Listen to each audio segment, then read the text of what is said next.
Money, money, money. Money, money, money. We got that Fly Nubian money. We talk about that money. We all about that money. Money, money, money, money, money. We got that Fly Nubian money. We talk about that money. We all about that money.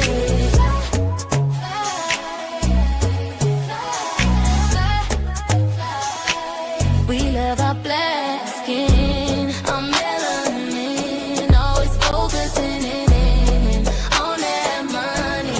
We always win, money never thin, 'cause we hustling, always focusing in money, money, money, money, money, money. We got that money, money, money, money, money. We that Fly Nubian money, boss talk only, we stack it up.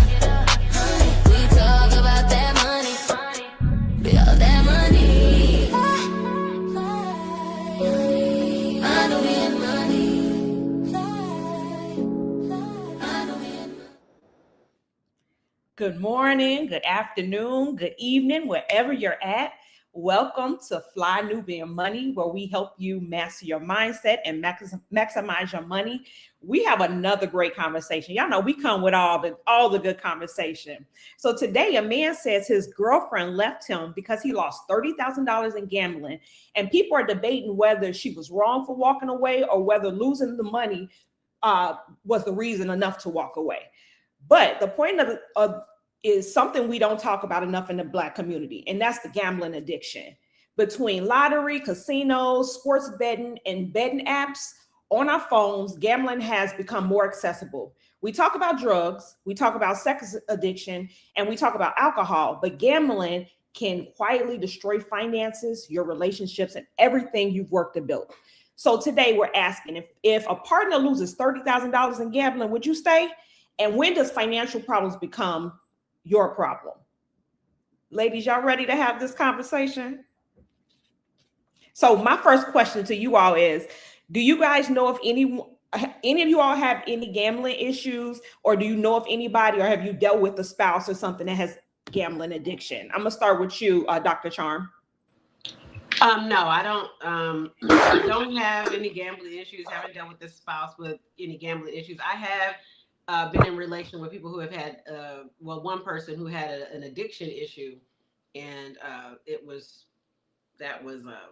very, very difficult, because you realize that the people have a relationship, and I had to understand this.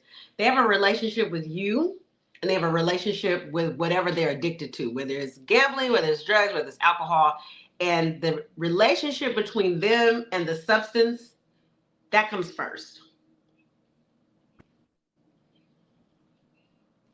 Agree with that. I myself do not have a gambling or any kind of addiction. I'm funny. I'll go to the boat if it's like for a concert or something, but I'm not doing all that gambling. I'm not just going to throw my money away in that way. I have known of people that do gamble. They do that betting gambling in terms of sports or just regular gambling.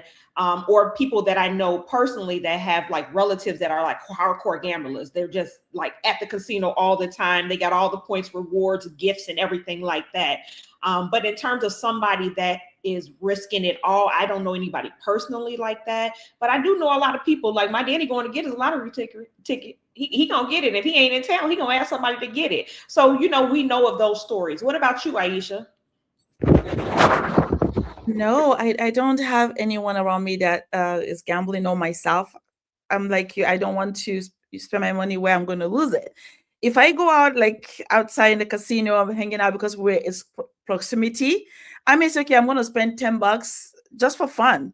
But no, I go there every time to gamble now. And I don't know anyone as well that has a problem as an addiction or constantly losing money in the casino. No, I don't. Okay, I think we have a video, and I forgot to introduce you guys. I'm sorry. We just getting into the groove of things. So I have Dr. Charm here with us today, and I have Aisha with us, and of course I'm Dominique Morgan. So I forgot to introduce you guys. Sorry. We getting it going. We getting it together, but I think we have a video.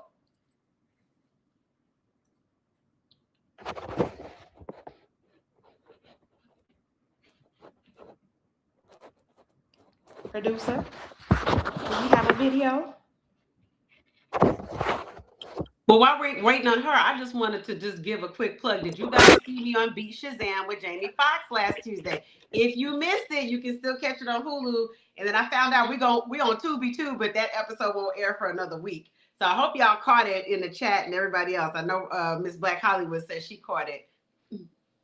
Yeah, you're gonna have to put it in the chat. I want to see it. I have not seen it. Yes. Hi, Miss Nomalanga. How are you?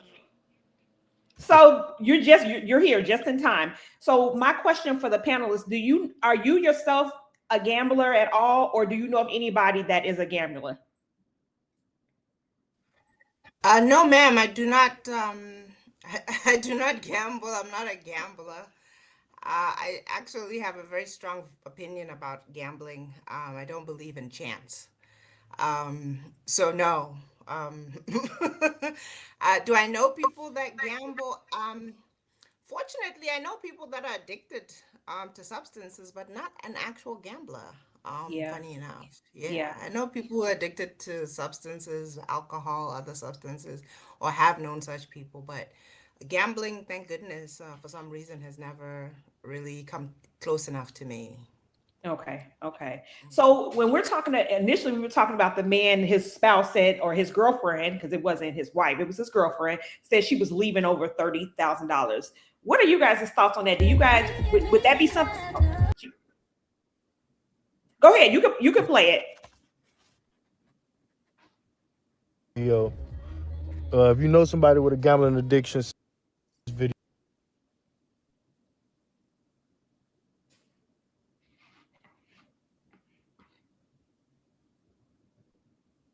I think today is just one of them days.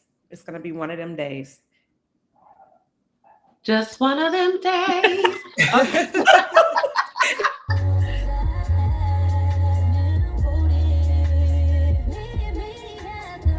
Hey, if you got a gambling addiction, please watch this video. If you know somebody with a gambling addiction, send this to them too. And if you don't got one, you need to watch it because you don't need to get no gambling addiction. This shit ain't for the weak. But listen, I've been at the casino gambling all day since 10 this morning. It's 7:23. I lost $30,000 in one day. And when I was down a dub, when I was down 20, I told my girl I lost 20,000. She told me she was leaving. She was taking everything out the crib and leaving or whatever. It is what it is. Shit, I'm gambling and you just trying to get me to come home. That's how I'm thinking about the shit. But these people clean me up so fast. The casino's so fucking cold, man. Stay away from them people. I lost $30,000 and all these people had to offer me. This man said, thanks for playing with us. Check your rewards app. You got a $5 free food credit. I damn near smacked his bitch ass when he told me that. But moral of the story is don't fucking gamble if you can't handle it, cause it looked like I'm single. She said she was leaving and taking everything. I'm taking y'all in the house with me to see. We finna see TikTok.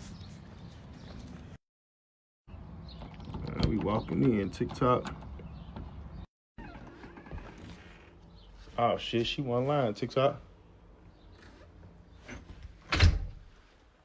Baby! Okay, how empty this bitch is. Oh my God, she took the TV off the wall. What the fuck? Stop. Damn. Damn. Now, you know that's a problem when you're gone all day to the point where somebody can move a whole house. That's seriously a problem. Like that's an issue. Would $30,000 make you leave? I'm gonna start with you, Nomalanga. What do you think? Yes, ma'am, I would leave, especially if it's just a boyfriend. Yeah. What exactly was she even doing there?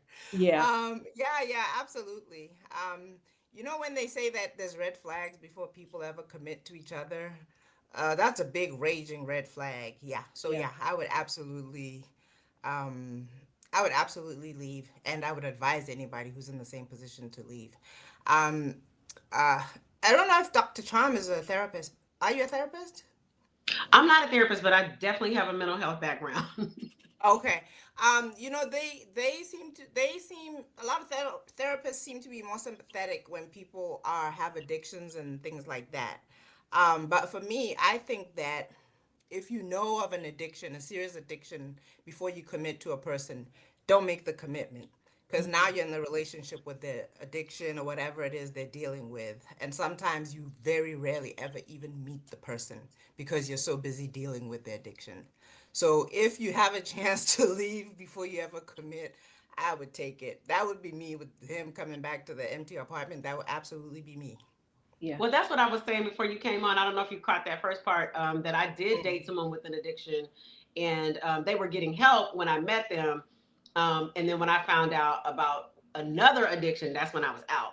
But as I Yeah. said before, they have a relationship with the substance, and then they have a relationship with you, and the relationship with the substance always comes first. But this Thank you. guy, Confirmation. yeah. So like for me, being a realtor and now a new life insurance agent, $20,000 is enough for a $10,000 payment, 10,000 in closing costs. $20,000, you can get a policy. I can write you a life insurance policy. You get a whole life, a single pay, whole life issue policy, and be earning interest on it already and having some cash. Like the things that you can do with $20,000, invested in the stock market, bonds. It's just so like he is in the throes of addiction, and just looking at the stats. Yeah, y'all know I love to come with the stats. Black and Asian and Hispanic communities have a double the risk of double the incidence of gambling than white people do, but it's still a low prevalence relatively. 1% for white people, 2% more for blacks, Asians, and others. But the group that has the highest gambling addiction is actually Asians. Okay. Yeah, so it's really quite interesting, and it is classified in the DSM-5 under for psycho classifications for mental illness under impulse control, because it is a lack of impulse control. So I think it's sad because we've had this explosion of online gambling and online betting since it was legalized in 2018. It was overturned. The government said it was unconstitutional to ban it. So most states you can do it. There are some states that are banned, but I hate to see it because now you see celebrities are advertising for people to go bet and gamble and other groups and things, and it's just we're the worst community that needs to be participating in this because we don't have the resources that some of the other communities have. Yeah. And it's actually 30,000, not 20,000. And when you think about this story too, Mm-hmm. I'm sure she's had conversations with him before. This is not the first conversation. She just didn't up and leave this time. She just got tired of it. He's done this before. And when you think about people that gamble, they have addictive behavior. So usually, like you all are saying, there's multiple addictions. They're not just gambling. They have sex addictions. They have drug or alcohol addiction. They have addictive behaviors. Aisha, what is your thought? What are your thoughts? Yeah, to me, that was a red flag, like huge red flag. There's no way I will have somebody like that and continue being in a relationship with them. That is so much money at once. From someone in the morning till the evening, you lost that much money in one day. Where are your priorities, right? So that's a huge red flag to say, no, we're not doing this. Like everybody has said, if you stay in that space, it's only going to get worse. And you're going to just be one of the casualty of something like that. So, no. Yeah, yeah, because people are not paying bills. They may not be paying bills to gamble. You're jeopardizing my livelihood. But this question I have to married people, right? To married folks. What if you're married to your spouse and all of a sudden, because sometimes people can hide, we do have red flags, but people can hide things. What would you guys do if it was your spouse that you guys found in that situation? Nomalanga, I'm gonna start with you. As it is with any behavior that threatens the family unit, you do have to separate. not run straight to divorce court, but you certainly have to separate. And you cannot re-enter the marital home until there's a plan in place to solve that problem. And it's not just talking about, well, I'm gonna change, I'm gonna do better. It's not about just talking. There has to be some tangible things that you can see that there's changes, and you do have to involve other people so that person is accountable. That they've given you their word, that they're getting the help, they're making the changes, the adjustments, or whatever it is. And a good amount of time has to go where the person seems to be in the recovery phase, and is coping with that recovery phase before you can re-enter the marital home. You're well within your rights to leave, although you don't run right to divorce court. This should, ideally, that should take maybe at least 6 months where you kind of try to assess the whole thing. And ideally, you should reassess every 6 months. And of course, if years go by where you're still reassessing and things are not changing, then you do have to kind of escalate the situation. But certainly, you can't stay in that situation. You'll never be able to build wealth. These are the kind of people who will sell your children, depending on what kind of addiction it is. They'll sell your clothes, they'll sell, they'll empty bank accounts, they'll sell the house from under you. It's just such a destructive pattern that if you find it, you're well within your rights to step away from the situation and hope that it corrects. And if it doesn't, then you have to escalate the situation. Yeah, I would have to agree with that.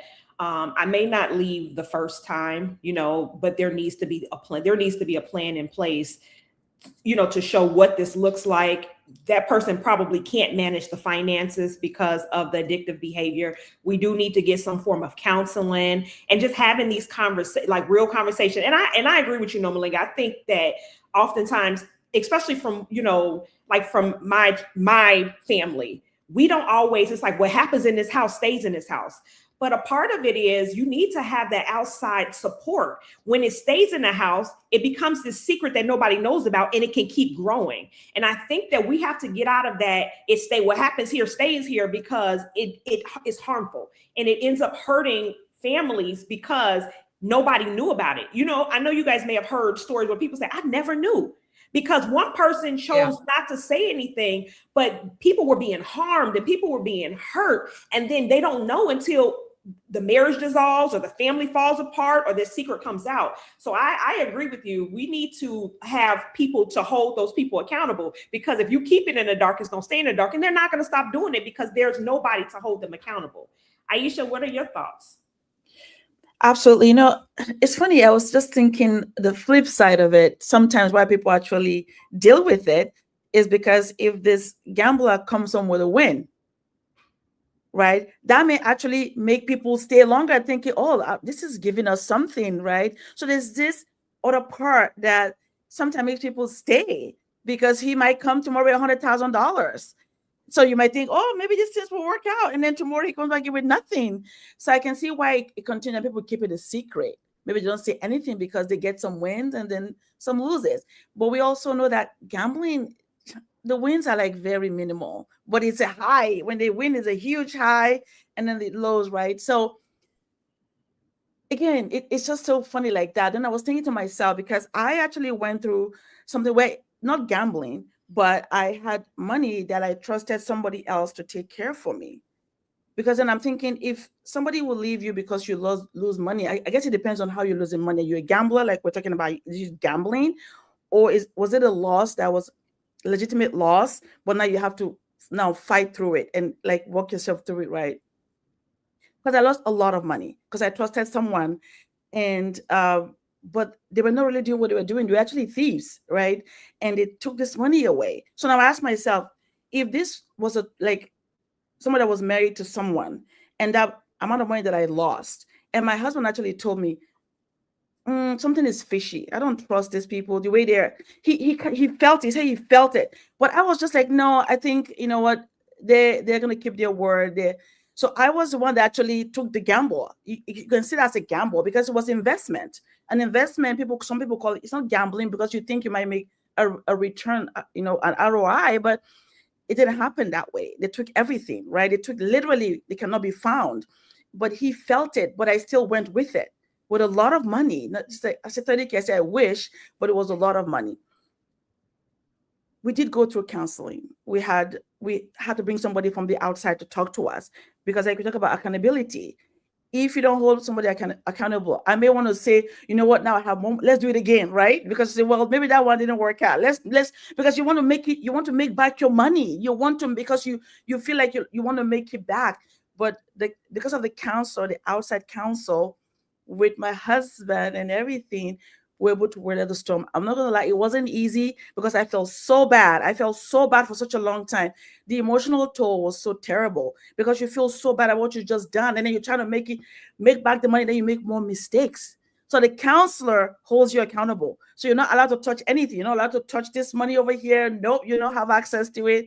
So it was so funny, but I went through something similar, but not a gambling, but thinking I was investing, but actually lied and did not give back the money. So it's hard. Glad that she brought up counseling rather than, I was saying you include family members for accountability, but sometimes some people come from some crazy families and you can't involve those people. Yeah. So you do have, like, sometimes professionals are better, or your pastor, or a trusted person rather than family. I just want to say some people's families are crazy and you can't involve family in your business because it just make it worse. Yeah, I do agree with that. We're thinking about people that are responsible, that are logical, that are going to really hold both parties accountable. Because when you're thinking about accountability, people that are accountable, it doesn't matter if you're my mom, it doesn't matter if you're my sister. You're on team right. You're on team us, not team crazy, or I'm going to go over here because this is my daughter.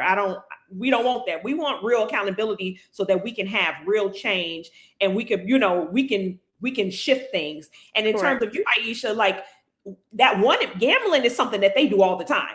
The man sat at the casino the whole day to the point where his family or his girlfriend was able to move out.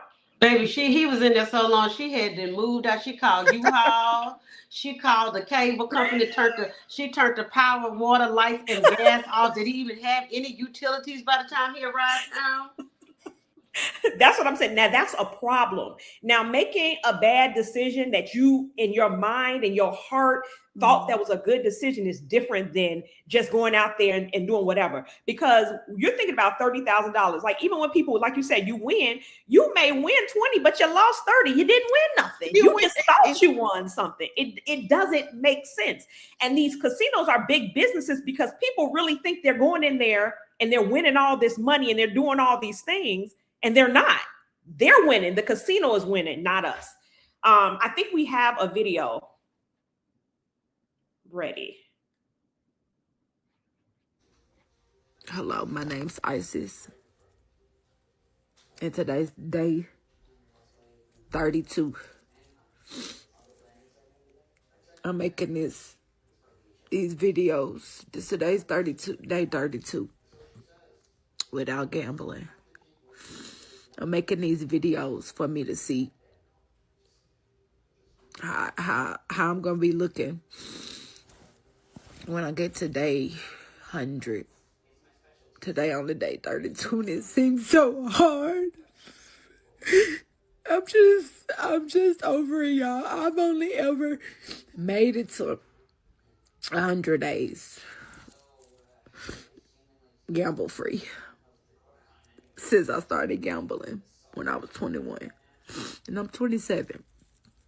So today is day 32. Can't wait to day 100. Can't wait today. I really can't wait to day 300. But this is me on day 32, crying, feeling the withdrawals, just like a person on anything else in the world. Crack, cocaine, pills, alcohol. It's all addictions, even gambling. So I'm dealing with the consequences of trying to put my life back together due to the fact spending money and gambling.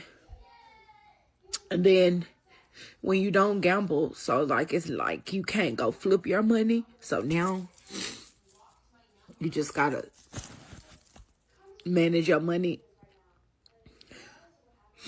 I can make more money if I get out of the depression of this no gambling. So here's to me coming back stronger. And I'm hoping day 65 I'll check back in with y'all. Damn, that's messed up. Now I have to say this from a medical perspective, because she's talking about she's depressed because she's not able to gamble. It is classified as a mental illness under impulse control in the DSM-5, which is like the Bible for psychiatric disorders. But there can be underlying anxiety, depression. So there is medication that, now it's not FDA approved to use it for gambling, but if someone is gambling because they're anxious, because they're depressed, then they can treat it with antidepressants, or what we call anxiolytics. Also, let's talk about bipolar. For people who don't know about bipolar, people with bipolar disorder can have mania where they're spending, they'll go on shopping sprees, or they may be going to gamble. And it has a depressive component where they're depressed, they can't leave the home. So somebody in the throes of a gambling addiction like this guy on the video, he should make sure to get checked and get a whole psychiatric workup, because it could be bipolar disorder that hasn't been diagnosed. So I just want to drop that for just an interesting, and I hate to see her suffering like that. That's one of the reasons I became a doctor. So I would love her to get into therapy and even see about getting evaluated for some antidepressants to help her through this time, this transitional time. Thank you for that. I was going to actually ask you, from a medical and having a strong mental health background, I was going to ask you, to give more details about that. Aisha, what were your thoughts about the video? Yeah, I felt really sad for just watching, and just breaks my heart, because there is a health component to that. It's the addictive behavior where they just keep being compulsive over and over again, wanting to get more hit. And the more they get it, the more they feel, like you said, I can make more money. Well, how? By gambling again, right? So Yeah. it is a mental or health component to it that, like Doctor is saying, perhaps if they get medication, that will help curb the anxiety of wanting to do something that you don't need to do. Maybe just need to curb that so that it can focus on something else. Redirect your thought process, because now the medication is helping you stay calm, so you don't feel you have to go do something, right? And I hope that she has support around her to remind her that, you're going through withdrawals, like she said, and it's going to be difficult, but we're here for you. We're here for you. Maybe we should go for a walk, get a breather. Let's do something else. Let's replace you wanting to go to gamble to do something else, something more productive, right? But I just felt bad, because unless we walk in somebody's shoe, we don't understand how hard it is for them, right?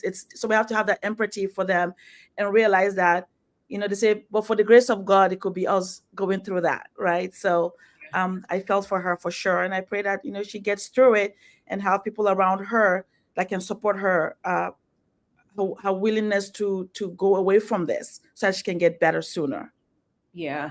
And I think too that we have to get I believe there's an underlying issue. So yes, we have mental health, but there may be traumas or something that causes you to detach from reality. The trigger. Yeah, it's something that's triggered. And I think that until we get to the bottom of what these triggers are in general, whether it's a sex addiction, alcohol, drug addiction, gambling, there is something underlying. And I like what you said, Aisha, where you said you have to replace it, because when you have addictive behaviors, you have to find something to replace it that is going to empower you, that is going to make you better, whether it's working out, whether it's meditation, whatever, prayer, whatever works for you. You have to find something to replace it, because it's still there. That's kind of, some people have those strong addictive behaviors. Nomalanga, what was your thoughts about the video? It was not even to be mean or anything. I was really taken aback when she said she was 27 years old. She looked like an older woman, so it looks like she's a person who's gone through things and they've actually aged her. I also thought, the first thing I thought was there must be some kind of underlying issue, which I think with all addictions, there's always an underlying issue. And until you deal with whatever the underlying issue is, it really, I hope she doesn't, but I feel like she's still going to go back to the thing, because it's like she's trying to just tough it out, Yeah. and maybe not really deal with the underlying issue. The interesting thing that about me is I have a very addictive personality, but by the grace of God, I've never been addicted to, I've never even taken drugs in my life. And I drink alcohol socially, but very, very minimal. In fact, I go months without drinking alcohol at all, but I have a very, very addictive personality. So where it used to show up for me was I used to be a real workaholic. Um, and if I, like, you see how he's like, well, I've been there since this morning and it's now 7 o'clock at night. I used to do that with work. Like I could just get in there and get so busy and forget everything. And by the time I look up, hours and hours and hours have gone by, and I've just been so focused and so into that. Yeah. I've done it with exercise. It's just there. I know that it's there. Yeah. And, like I said, by the grace of God, I seem to have been able throughout my life to channel it into things that bring positive things more than negative things. So if you work really hard, you will accomplish a lot of things. Although you can ruin your relationships and affect other things, including your health. But another thing is there's also, and again, this is something I'm guilty of, an element of escapism. Um, Maybe it's because I'm an introvert, which is also hard for people to believe. But I just sometimes disappear into things. And I think addictive personalities also have that thing where it's like you kind of detach from reality and go somewhere else and indulge in something else. And then by the time you come back, it's like a lot of things have changed around you. So like I said, I don't mind sharing. For me, somehow there was the root cause of it, which I was able to find out. I went through a lot of therapy when I was in college, during my college years, in my 20s and even in my 30s. One of the things that I was able to get to the bottom of it was just a simple thing of never feeling good enough. So you work really, really hard to prove that you're good enough or whatever it is. And it can just be that slight thought. But the good news is like I really accomplished and achieved a lot of things because I used to work so hard. But I did get to a point where it became very exhausting, and I realized that, okay, you can be accomplished, you can achieve a lot, but there has to be a balance. And believe it or not, I became a life balance expert. That's what my whole platform is about. It's about balancing your life. Yeah, you have to give some attention to this and to this. And you do have to make money, you do have to follow your purpose or whatever it is, but there has to be balance in your life. At the end of the day, it's about the root cause. And if you cannot tackle the root cause, it's just like a spinning wheel. Yeah, I will definitely agree with that. If you're just tuning in, this is Fly Nubian Money, where we help you master your mindset and maximize your money. And we are here talking about gambling addiction. There was a young man that sat at the casino all day and lost $30,000. Question for our audience: have you all dealt with addiction or know of anybody that has dealt with addiction? Put it in the comments so we can talk about it.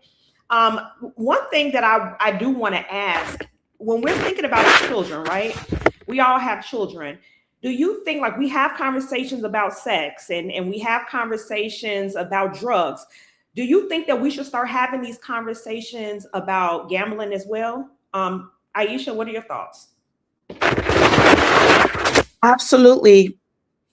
Especially with the advent of gambling online and so accessible now to young people, the sport betting, and actually encouraging them to actually place a bet, right? And before you know it, because they have access to their phone, it becomes something where they're so focused on all the time. They want to see, what I bet it on. Is it going to be me? And they're putting money, and then maybe the money you give them for school, right? So we had a conversation, with our son before he went to college. We said, listen, we know that you and your buddies probably, like to talk about sports and who is going to win and want to take bets, and celebrities are actually encouraging that now.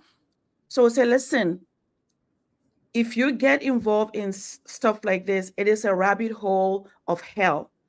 And all your hard work, all the things that you're working so hard to accomplish, you might just lose them just because you're doing this.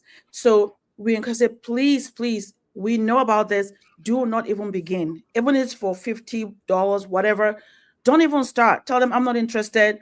I don't know who's going to win. Let the best man win. Do not put your money because you think you're going to make $300 extra.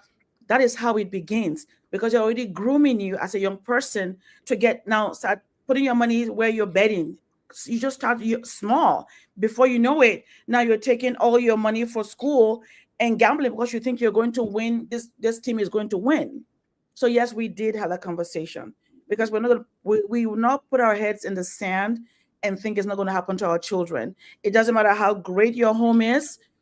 There's also stuff out there that will affect your children if you don't have a conversation. And sometimes you might even have a conversation and they might even go the other way.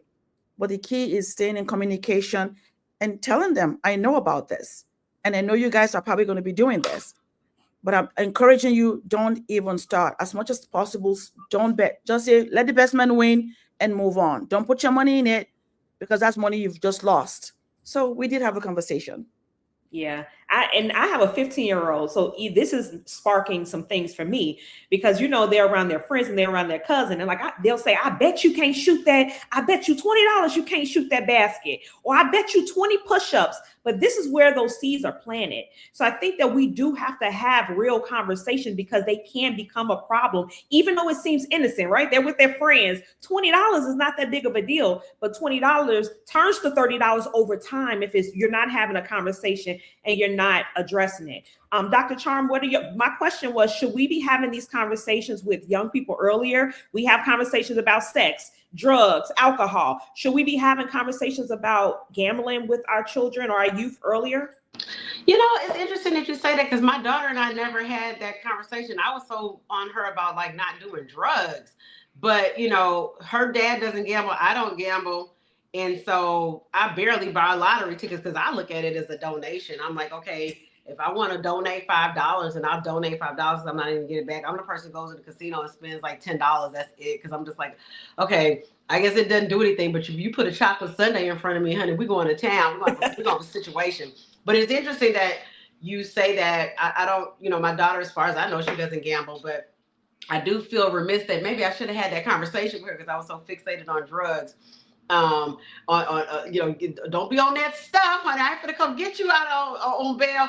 But they prey. I do want to say that, we're dealing with these corporate conglomerates, and they prey on the little man. These casinos, it's completely legal. And then you see about the people that actually do win. You'll hear stories about, somebody hit $1 million on the slots, and then the casino said, oh no, it was malfunctioning. And it's legal. They do not have to pay you out if the machine is malfunctioning and you win. That actually happened to Tariq Nasheed.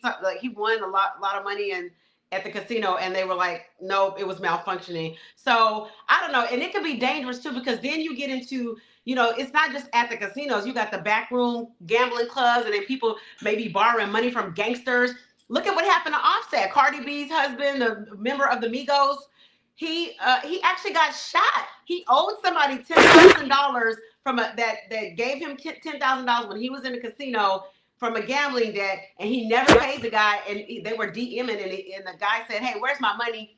It's been 3 months." And he said, "Get it back in blood." Well, then the Negro went and got shot because they shot him. So he did get it back in blood. And I think I've seen stories where Drake allegedly has a gambling problem. He's won $1 million. He's lost $1 million in one setting. They prey on specifically these celebrities and Black celebrities.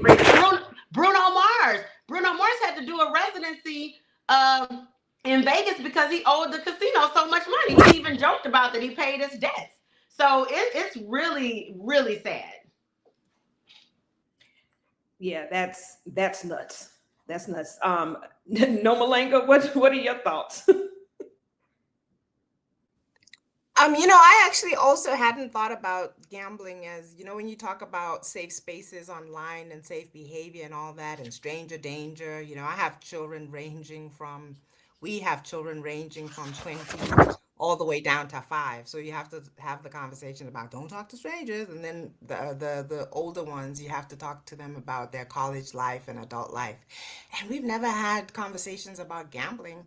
And I'm glad we talked about this because it should come up, because it seems like all of you are saying, when you're just online, it's like there's a lot of stuff coming at you to say, you want to try this, you have to try this, you have to try that.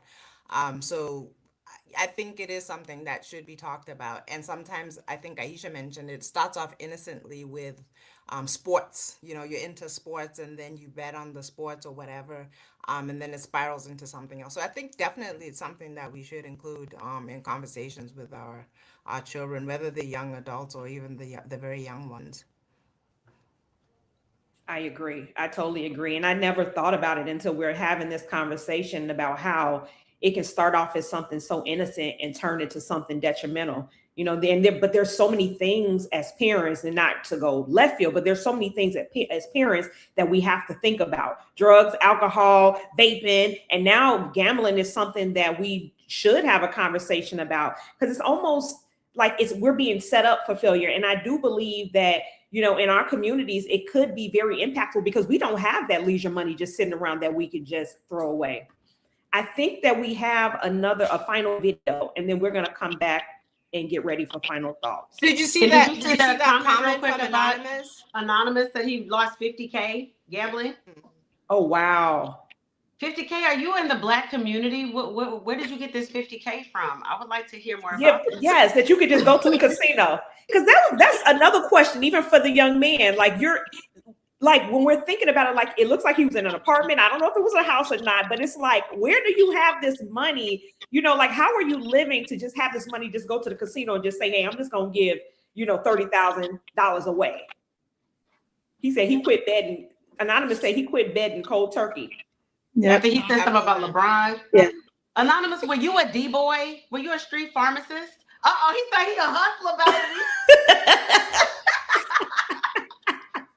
And sometimes maybe you went in with maybe 5K in his hand and then made 50 and then lost it. Because it happens like that. While they're there, they make more money, they keep playing, they make more money, and then all at once. And it's like, what happened? Might You have muted. refinance Granny's house or something. Don't be going in there stealing Granny's Social Security checks and house, refinancing the house behind people's back and stuff to go take it down to the casino. And see what he Anonymous said, it's online betting. Online betting. The young people are doing that now. You have to talk to them about that. Yeah. Yeah. And I do think that these are conversations, and I'm glad that we have these conversations because it helps us to realize, like, oh, maybe we need to be having these conversations earlier rather than later.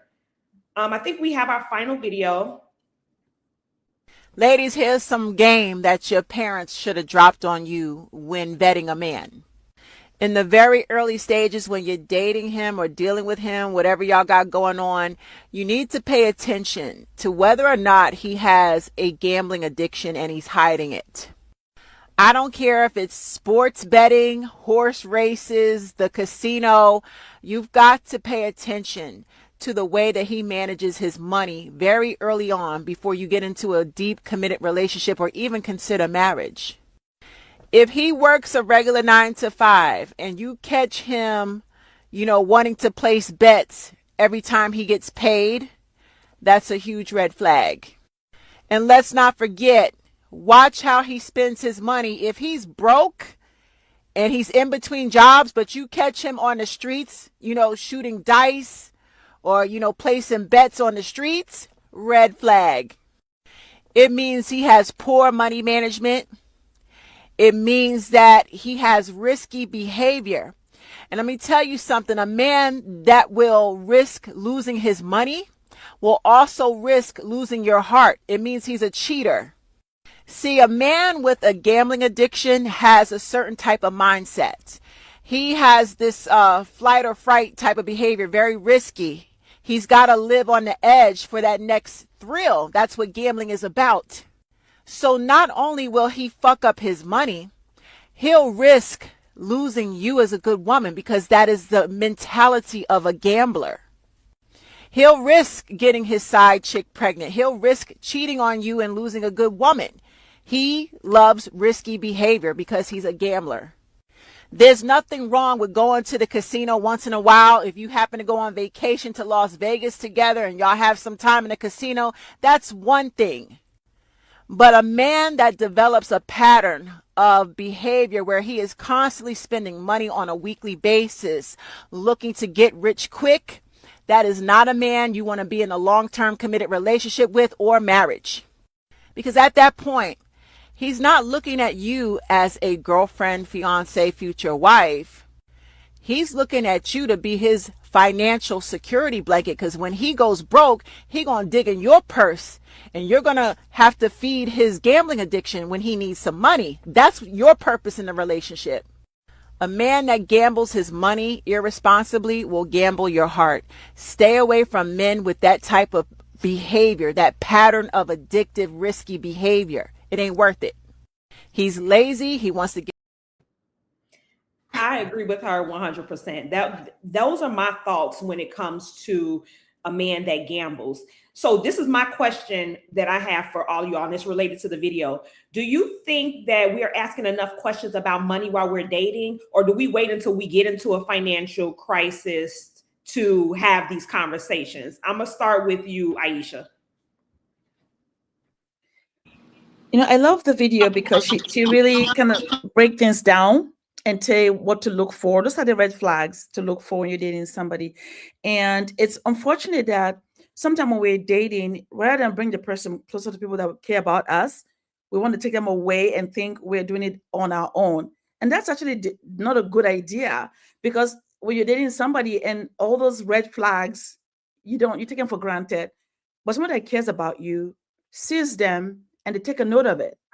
This person, they're this way, so that they can bring it up to your attention and say, listen, this person, the way they did ABC, I don't think that's right. You should pay attention to that. Because then you can actually think outside the person and see exactly what's happening. And those red flags don't lie. If somebody, like Maya Angelou says, somebody show you who they are, believe them the first time. Don't try to make it better, fix it. No, they show you who they are, accept it. And if something that you can deal with, great. If not, keep moving, because it's just more to come. But I also like what somebody said, that it's funny when somebody loses, yeah, you may get upset, but when they win, like you said, come home, baby, right? So it's important to have people around you to advise you well. So don't get deceived by that. Just because they won today, but tomorrow they went back gambling, it's gonna continue. Don't get swindled by that. So yeah, but I love what she said. And I agree, you're going to have a roller coaster life with a person like that. That is, all about the win. You're going to be up and down. You're going to be broke. You're going to have money. He going to take the money. He going to gamble it. He going to bring a $30,000 home, but he going to lose 100. You're going to be in trouble. Nomalanga, what are your thoughts? Yeah, I don't care about that whole if we won, it's great. Like, no, if like, I'm a systems person, and there's no system with gambling. So if there's not a system in place for consistent income, I'm not impressed by sudden money, because you can get it suddenly, you can lose it. I'm just not impressed with sudden money that I don't understand, if I don't understand where it came from, which is why I don't even gamble to begin with. I don't even play lottery or anything like that. I don't like things that I don't. Yeah, I just I can't get on board with that. But I do like what she said, where she drew the parallel about him. If you'll gamble, he'll also gamble with your heart. I really like that parallel. And then the thing I think Dr. Chom said in the beginning was about impulse control. So really what you end up dealing with is a child. Because one of the things, like with rental companies, apparently they don't rent to people, or they do rent to people at 21, but then until 25, the rates are so high that you don't even want to rent a car. And that's because they're looking at the fact that with the development of a young adult, they're not fully developed until 25 years old. And the main thing is that impulse control. So what it means is, if you end up with somebody like this, they're a perpetual child. You just don't know what's going to happen. So yeah, I'm really glad she brought up those parallels, that if he'll play with this, he'll play with your life, he'll play with your heart, he'll cheat on you. Because again, yeah, it's that thing of not being able to control your impulses. Very dangerous. Dr. Charm? Yeah, I'm not in relationship with any addictions at all. We're not doing any kind of addictions, untreated mental illness, even treated mental illness, depending on what kind. I'm just not dealing with any of it. So, and even the weed heads, God bless y'all, but I'm not doing those either. And people say, oh, I'm not addicted to weed. Weed is not addictive, but then they can't pass a drug test to get a job because they smoking so much. So that's just I learned from experience. Call So me we, rigid if you want. yeah. So we have had an amazing conversation. So I'm just gonna go around and you guys just let everybody know where they can find you. I'm gonna start with you, Dr. Charm. Well, this is Dr. Charm, your local psychic medium, tarot reader, astrologer, naturopathic doctor, comedian, realtor. But really, if you want to get a luxury apartment here in Atlanta, in the Atlanta area, you can go on my Instagram for my real estate, and it's Dr. Charm Luxury.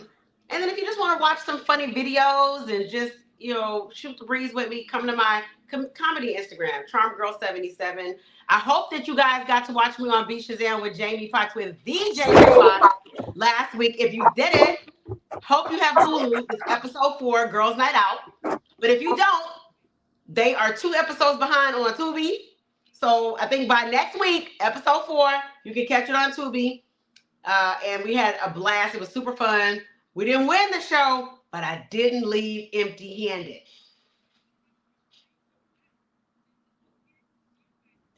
Nomalanga, I'm gonna go to you. I always joke every week that I actually don't really want to be found. I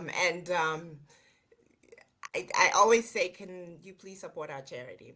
The joke behind not wanting to be found is that I just don't have any current offerings right now, so there's no reason to find me. We're working on a few things, and then I'll tell you where to find me and for what reason.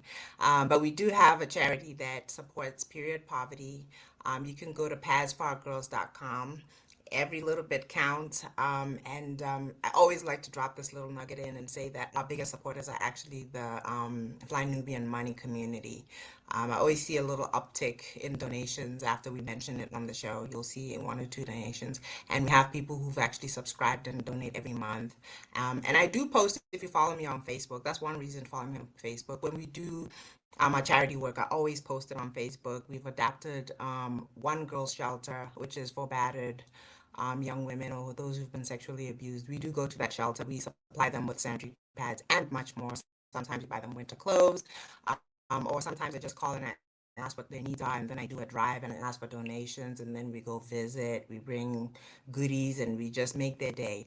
So if you're interested in contributing to something like that, it's padsforourgirls.com. And again, even the smallest amount counts. So thank you, guys. Thank you, Nomalanga. Aisha. Yeah, great show today. And I think what all of us maybe take away is make sure we talk to our children if we have kids about gambling, because it can start very innocently, but then before you know it, it becomes a huge problem. And see the red flags. If you see the red flags, they are there for a reason. And listen to them. Don't just put them aside and say, oh, it's not a big deal. It is a big deal. Something small becomes even bigger, right? That's what we should always think about when it comes to gambling. It doesn't help our families. It's just pattern of destruction all the way, and we don't want that in our families. So where can you find me? In the Black Business School, and also as AishaVirzi.com. If you have any questions regarding maybe your plans with your finances, insurance, retirement, I'm here to help. Have a great day, everyone. Thank you, ladies. So I am Dominique Morgan. I'm one half of the Whitmore Group, and we can help you purchase throughout the United States. And so I have partnered with Solid Rock, which is a non-for-profit transitional housing that houses children that are transitioning out of foster care. They provide holistic approach in terms of finances, job placements. They address their mental health.